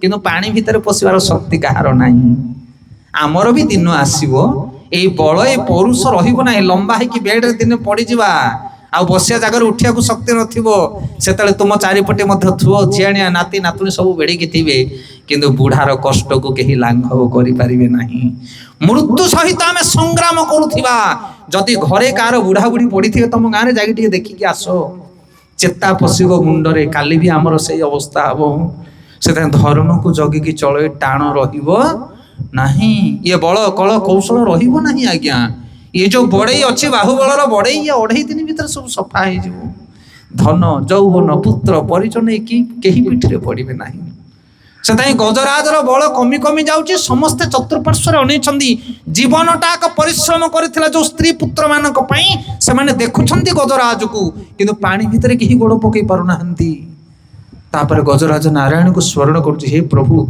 आपणक छड़ा उद्धार करबा वाला केही नाही ए भागवत में स्टोरी कौन पे लिखा है भागवत पाठ करी कान शुणिया नुह चेतावनी ये चेतई देइछन्ते भगवान लीला करिकी कि तुमर अवस्था मध्य दिने से आबो से बेल थाउ थाउ आमे सजाग हो जावा दरकार केही पिठरे पड़बेनी आज्ञा जो बुढ़ी ସକାଳ ପାଇଲେ ଯାଇକି ତୁଳସୀ ପାଖରେ ମୁଣ୍ଡିଆ ମାରିକି ଏମିତି ଶଙ୍ଖକୁ ଏମିତି ବାଡ଼ୁନାହାନ୍ତି କିଏ ସବୁ ନାରୀମାନେ, କହିବେ ଏମିତି ଶଙ୍ଖା କାହିଁ ବାଡ଼ୁଛ? ନା ଶଙ୍ଖାକୁ ମୁଁ ଦେଖୁଛି ସୂର୍ଯ୍ୟ ଦେବତାଙ୍କୁ କେମିତି ଅହିସୁଲକ୍ଷଣ ହେଇକି ଯିବି, ମୋ ହାତରେ ଚୁଡ଼ି ସବୁ ବଜ୍ର ହେଇକି ଥାଉ, ମୋ ସ୍ୱାମୀ କେବେ ନ ମରୁ, ହଁ କି ନାଇଁ? ସେଇଥିପାଇଁ ଆମେ ଇନ୍ତି କରୁଛନ୍ତି ନାରୀମାନେ। ଆଉ ସେଇ ସ୍ତ୍ରୀ ସେ ବୁଢ଼ା ଯେତେବେଳେ ଲମ୍ବା ହେଇକି ପଡ଼ିଯିବ ସିଏ ଯାଇ କହିବ କି ପ୍ରଭୁ ଏ ବୁଢ଼ାକୁ ନେଇଛ କେମିତି ବେଗେ, ଆଉ ଶଙ୍ଖା ବାଡ଼ୁଥିଲୁ, ଶଙ୍ଖା ମୁଣ୍ଡିଆ ବାଡ଼ୁଥିଲୁ, ମୋ ନ ମରୁ ମୋ ସ୍ୱାମୀ, ଏବେ କ'ଣ ଶଙ୍ଖା ପିଟି ଦାଉ ବସୁ। ସେଥିପାଇଁ ନିଜଠୁ ନିଜର ଲୋକମାନେ ମଧ୍ୟ ମୁଣ୍ଡିଆ ମାରିବେ, ବୁଢ଼ା ଚାଲିଗଲେ ଭଲ ହୁଅନ୍ତା। କେତେ ସେବା କରିବ ତାର, ବୁଢ଼ା ବସିବା ଜାଗାରୁ ଉଠୁନି, ଖାଲି କହୁଛି ଖାଇବି ଖାଇବି। ଆଏ ସତ ନା ମିଛ? ସତ। ଆମେ ସିନା ହସୁଛେ, ସବୁ ଆମ ଜୀବନରେ ଘଟିବ। ଯୋଉ ବୁଢ଼ୀ ତମ ହାତକୁ ଧରିକି ନିଆଁ ଚାରିପଟେ ବୁଲିଥିଲା, ସେଇ ବୁଢ଼ୀ କହିବ ବୁଢ଼ା ମରିଗଲେ ଭଲ ହୁଅନ୍ତା, ଏ ଜଗନ୍ନାଥ ଆକୁ ଟେକି ନିଅ। ଏହା ସତ୍ୟ, ନିରାଟ ସତ୍ୟ। ଆଉ ସାଧୁମାନେ ହିଁ ଏ ସତ୍ୟ କଥା କହିବେ ଏ ଜଗତରେ, କାରଣ ତାଙ୍କର ପର ଆପଣା କେହି ନାହାନ୍ତି। ସେମାନେ ଶାସ୍ତ୍ରରେ ଦିଆଯାଇଥିବା ନିରାଟ ସତ୍ୟକୁ ସମସ୍ତଙ୍କ ଆଗରେ ପ୍ରତିପାଦିତ କରିବେ। ତେଣୁ ସାଧୁ ସଙ୍ଗ କରନ୍ତୁ, ତାହେଲେ ସତ୍ୟକୁ ଜୀବନରେ ଗ୍ରହଣ କରିପାରିବେ, ସତ୍ୟରେ ବଞ୍ଚିପାରିବେ, ସତ୍ୟରେ କେବେ ବିଲୟ ହୁଏ ନା। ଆଉ ଏଇ ଯୋଉ ଅସତ୍ୟ ପଛରେ ଆମେ ମାନେ ଥାଇଛେ, ଇଏ ସକାଳ ପାଇଲା ସୁଗର ଉପରଙ୍ଗ ସବୁ ଚେଞ୍ଜ ହେଇଯିବ ଆଜ୍ଞା, ଇଏ ରଙ୍ଗ ରହିବ ନାହିଁ। ତେଣୁ ଜୀବନରେ ସତ୍ସଙ୍ଗ କରନ୍ତୁ, ସାଧୁମାନଙ୍କର ସଙ୍ଗ କରନ୍ତୁ, ଶାସ୍ତ୍ର ଅଧ୍ୟୟନ କରନ୍ତୁ, ଭଗବାନଙ୍କର ନାମ ଗ୍ରହଣ କରନ୍ତୁ, ଭାଗବତ ପାଠ କରନ୍ତୁ, ଜଗନ୍ନାଥଙ୍କ ସେବା କରନ୍ତୁ। ଆପଣ ଧର୍ମ ମାର୍ଗରେ ଆଗକୁ ବଢ଼ିପାରିବେ, ଆଉ ଜୀବନ ପରିମାର୍ଜିତ ହେଇଯିବ। ଆପଣଙ୍କ ପାଖରେ ଯେତେ ବଦଗୁଣ ଥାଉ, ଆପଣଙ୍କର ହୃଦୟ ପରିବର୍ତ୍ତନ ହେବ। ସେଥିପାଇଁ ଗୀତାରେ ଭଗବାନ କହୁଛନ୍ତି କ୍ଷିପ୍ର ଭବନ୍ତି ଧର୍ମାତ୍ମା ସାଗସନ୍ତି ନିବଚ୍ଛନ୍ତି କନ୍ତେହ ପ୍ରତି ଜାନାହି ନମେ ଭକ୍ତ ପ୍ରଣସନ୍ତି। ଯିଏ ମୋର ଭକ୍ତି କରିବ ସିଏ ଅତି ଶୀଘ୍ର ସାଧୁ ହେଇଯିବ। କ୍ଷିପ୍ର ଭବନ୍ତି ଧର୍ମାତ୍ମା, କ୍ଷିପ୍ର ମାନେ କ'ଣ? ଅତି ଶୀଘ୍ର। ଆପଣ ହରିନାମ କରିକି ଦେଖନ୍ତୁ, ଏ ମେଡିସିନ ଖାଇକି ଦେଖନ୍ତୁ, ଜଗନ୍ନାଥଙ୍କ ସେବା କରିକି ଦେଖନ୍ତୁ, ଏ ବହୁତ ପାୱାରଫୁଲ ଶକ୍ତିଶାଳୀ ବସ୍ତୁ ଇଏ। ସେଥିପାଇଁ ପ୍ରତିଦିନ ଗୀତା ଭାଗବତ ପଢ଼ନ୍ତୁ ଘରେ, ପ୍ରତିଦିନ ହରିନାମ କରନ୍ତୁ। ଲୋକ ନିନ୍ଦା କରିବେ, ଲୋକ କହିବାଟା ଛାଡ଼ିବେନି ଆଜ୍ଞା। ଆଜିକାଲି ଲୋକ ତ ଚାହିଁଛନ୍ତି କାହାକୁ ଖାଲି ଭଲ ଲୋକଙ୍କୁ ଖରାପ ନିନ୍ଦା କରିବା ପାଇଁ। ଆମେ କହୁ ଆଜିକା ଜଗତରେ ଯଦି ସାଧୁ ଜଣେ ହରିନାମ ଜପ କରି କରି ଯାଉଥିବେ, ଲୋକ ବହୁତ ଚୁଗୁଲି କରିବେ, କିନ୍ତୁ ସେଇଠି ଗୋଟେ ଲୋକ ଯଦି ମଦ ଖାଇକି ଢଳେ ଢଳେ ଯାଉଥିବ, ବୋଲେ ତାକୁ ଦେଖି ଲୋକ ସାଇଡ ହେଇଯିବେ। କାରଣ ଜାଣିଛନ୍ତି ଏଟାକୁ କହିଲେ ଇଏ ଓଲଟା ସୋଲଟା ଗାଳି କରିବ, ସାଧୁକୁ ଯାହା କହିଲେ ସେ କିଛି କହିବାର ନାହିଁ। ସେଥିପାଇଁ ତାକୁ ମିଠା ଗଛକୁ ସମସ୍ତେ ପଥର ମାରିବେ, ଆମ୍ବିଳି ଗଛ ପାଖ ତଳ କେହି ଯିବେ ନାହିଁ। ସେଥିପାଇଁ ସାଧୁ ହବ ମାନେ ଲୋକ କହିବେ, ଆମକୁ ଶୁଣିବାକୁ ପଡ଼ିବ, କିନ୍ତୁ ତଥାପି ଆମେ ଆନନ୍ଦରେ ରହିବା। ହରି ଭଜନ କଲେ ଲୋକ ନିନ୍ଦା, ଲୋକ କୁହା ସବୁ ଚାରିପଟେ ଚାଲିଥିବ, କିନ୍ତୁ ତଥାପି ଆପଣଙ୍କ ଆନନ୍ଦକୁ କେହି ଛଡ଼େଇ ନେଇପାରିବେ ନାହିଁ। ତେଣୁ ଆମେ କଥାକୁ ଏଠି ବିରାମ ଦେବା, 9ଟା ସମୟ ହେଲାଣି। ଆଉ ପରବର୍ତ୍ତୀ ସମୟରେ କେବେ ପୁଣି ଯଦି ସୌଭାଗ୍ୟ ହୁଏ, ଜଗନ୍ନାଥଙ୍କ କୃପା ହୁଏ, ତାହେଲେ ଆମେ ଆସିଲେ ଜଗନ୍ନାଥ ଷ୍ଟକମ୍ ବିଷୟରେ ଆଲୋଚନା କରିବା। ଆଜି ଗୋଟିଏ ପଂକ୍ତି କେବଳ ଆମେ ଗାଇଛେ, ଫିର ବି ତାକୁ ବର୍ଣ୍ଣନା କରି ହେଲାନି ବହୁତ ଭଲ ଭାବରେ। ଆଉ ଆପଣମାନେ ଜାଣିଛନ୍ତି ଏବେ ପୁରୁଷୋତ୍ତମ ମାସ ଚାଲିଛି। ଏ ମାସ ଏ ମହାମହିମାମୟ ମାସ, ଏଇ ମାସରେ ଆପଣମାନେ ଅଧିକରୁ ଅଧିକ ପୁଣ୍ୟକର୍ମ କରିବା ଦରକାର। କିଛି ଲୋକମାନେ କହନ୍ତି ଏଟା ମଳ ମାସ, ଅଧି ମାସ, ଫାଙ୍କା ମାସ, କିନ୍ତୁ ସେମିତି ନୁହେଁ। ଏ ମାସ ହେଉଛି ମହାପବିତ୍ର ମାସ। କୁହାଯାଏ କାର୍ତ୍ତିକ ମାଘର ଯୋଉ ବ୍ରତ, ତାଠାରୁ ମଧ୍ୟ ବ୍ରତ ଆହୁରି ଶ୍ରେଷ୍ଠ। ଏଇ ମାସରେ ଯୋଉମାନେ ପୁଣ୍ୟକର୍ମ କରନ୍ତି, ଦାନ ଧର୍ମ କରନ୍ତି, ସେମାନଙ୍କୁ 7,000 ଗୁଣ ଲାଭ ମିଳେ। ତେଣୁ 2 ବର୍ଷ 8 ମାସରେ ଥରେ ମଳ ମାସ ଆସେ, ଅଧିବାସ ମାସ ଆସେ। ଏ ସୁନ୍ଦର କଥା ରହିଛି, ସବୁ ମାସରେ ଗୋଟେ ଗୋଟେ ଅଧିଷ୍ଠାତ୍ରୀ ଦେବୀ ରହନ୍ତି। ଏଇ ମଳ ମାସ ଯେତେବେଳେ ବାହାରିଲା ଅଧିମାସ, ଏଇ ମାସର ଦେବୀଙ୍କର ମନ ଦୁଃଖ ହେଲା, କାରଣ ଏଇ ମାସରେ କିଛି ପୁଣ୍ୟ ପର୍ବ ନାହିଁ, ଫାଙ୍କା ମାସ ଇଏ। ଏଇ ମାସଟି ଯାଇ ଭଗବାନଙ୍କୁ ପ୍ରାର୍ଥନା କଲେ, କହିଲେ ପ୍ରଭୁ ଆପଣ ମୋତେ ଏଇ ମାସର ଅଧିକାରିଣୀ କଲେ, କିନ୍ତୁ ଏଇ ମାସରେ କିଛି ପୁଣ୍ୟ ପର୍ବ ନାହିଁ, ମୋତେ ନିନ୍ଦା କରୁଛନ୍ତି, ଲୋକ ପରିହାସ କରୁଛନ୍ତି। ଏ କଥା ଶୁଣି ଭଗବାନ କୃପା କଲେ, କହିଲେ ଦେଖ ଦେବୀ, ଏଇ ଯୋଉ ମଳ ମାସ, ଏଇ ମାସକୁ ମଳ ମାସ ଆଜିଠାରୁ କେହି କହିବେ ନାହିଁ। ଏଇ ମାସ ମୋ ନାଁରେ ନାମିତ ହବ, ପୁରୁଷୋତ୍ତମ ମାସ ବୋଲି ଜଗତରେ ସମସ୍ତେ ଜାଣିବେ। ଆଉ ମୁଁ କଥା ଦଉଛି ତୁମକୁ, ଏଇ ମାସରେ ଯୋଉମାନେ ଭଜନ କରିବେ, ଭକ୍ତି କରିବେ, ସେମାନଙ୍କୁ 1,000 ଗୁଣା ଲାଭ ହବ। ତେଣୁ ଆପଣ ଚିନ୍ତା କରନ୍ତୁ ନାହିଁ, ଆଜିଠାରୁ ବୈଷ୍ଣବ ସାଧୁ ସନ୍ଥ ମହାତ୍ମା ମାନେ ଏଇ ମାସଟାକୁ ବଡ଼ ଗମ୍ଭୀରତା ପୂର୍ବକ ଗ୍ରହଣ କରିବେ। ତେଣୁ ଇଏ ଅଧିମାସ, ये जो पुरुषोत्तम मास यही मासरे आपण माने भगवान कथा कीर्तन जिते अधिक करेंगे आपण को सेते अधिक लाभ मिल आपण हृदय आपणकर मन सेते अधिक पवित्र हम। तेणु आपण मान भूरी भूरी धन्यवाद। ये पवित्र पुरुषोत्तम मासरे पुरुषोत्तम क्षेत्र में पुरुषोत्तम चरण अरविंद आम मैंने समस्त एकत्रित होइछे। से पुरुषोत्तम भगवान जगन्नाथ आम प्रार्थना करवा आपण माने जो माने उपस्थित अछंती एवं जो माने श्रद्धार सहित कार्यक्रम को आयोजन करिसंती एवं सकल ग्रामवासी समस्त भगवान पुरुषोत्तम जगन्नाथ कृपा करंतु। समस्त हृदय पवित्र हो, समस्त भगवत भक्ति प्राप्त हो। शेष रे कलिजुगर जुग धर्म भगवान नाम संकीर्तन टिके करवा जहाँ जगन्नाथ अति प्रिय से हरिनाम संकीर्तन टिके करी कथा को आम विराम दबा। तो आपण मैंने जानिले कलिजुगर जगन्नाथ होउछन्ति भगवान कृष्णकर अवतार, कलिजुगर चैतन्य महाप्रभु होउछन्ति भगवान अवतार, कलिजुगर भागवत होउछि भगवान अवतार एवं कलिजुगर कल्कि भगवान आसुछन्ति भगवान अवतार। तेणु प्रतिदिन जगन्नाथଙ୍କର पूजा करेंगे। मंदिर आपणकर निकट आसतु, तुलसी टिके जल टिके फूल टिके देले जगन्नाथ संतुष्ट। बहुत किसी दरकार ना भावग्राही सी आ प्रतिदिन घरे गीता भागवत पढ़ंतु, प्रतिदिन भगवानकर नाम टिके जप करंतु, ताहले आपण माने निश्चित भाव धर्मवंत हो पारे, भगवान कृपा पाई पारे। जदि आपण माने नाम करने चाहते कलिजुग जुग धर्म हरिनाम, ताहले आम पाखरे जपमाल अच्छी। ये हूँ महापवित्र मास। आपण माने जदि चाहिए ताहले जप आरंभ करंतु। ए मासरे ये महापवित्र किसी असुविधा नहीं आज्ञा। जीवन हूँ क्षणिक, आज अच्छे काली की नहीं। मात्र 8-10 पीस मु हरिनाम नहीं आसी जपमाल। जदि आपण माने चाहिए आज खंडे खंडे माल नहीं आपण माने जप करने आरंभ करंतु। कौन से प्रकार साइड इफेक्ट नहीं। आपण प्रश्न पचारंतु, कौन भी प्रश्न अच्छे हरिनाम विषय आमे आपण मानक उत्तर देबु। मला मुतुरिका छुतुरिका जाति अजाति शिक्षित अशिक्षित बुढ़ा पिला कौन से प्रकार बाछ विचार नहीं हरिनाम पाई। समस्ते भगवान नाम नहीं पारे आ सबुदिन भगवान नाम नहीं पारे। तेणु ये महापवित्र पुरुषोत्तम मासरे आपण माने भगवान नाम जप करने आरंभ करंतु। जदि आपण माने केही आग्रही अछंती आज हरिनाम नवा पाई, ताहले आपण माने आसंतु। मो पाखरे माळ अछि, मु आपण मानकु गोटे गोटे देवी। आज जगन्नाथଙ୍କର कृपा सहित साधु मानकर कृपा सहित आपण माने हरिनाम करिवे।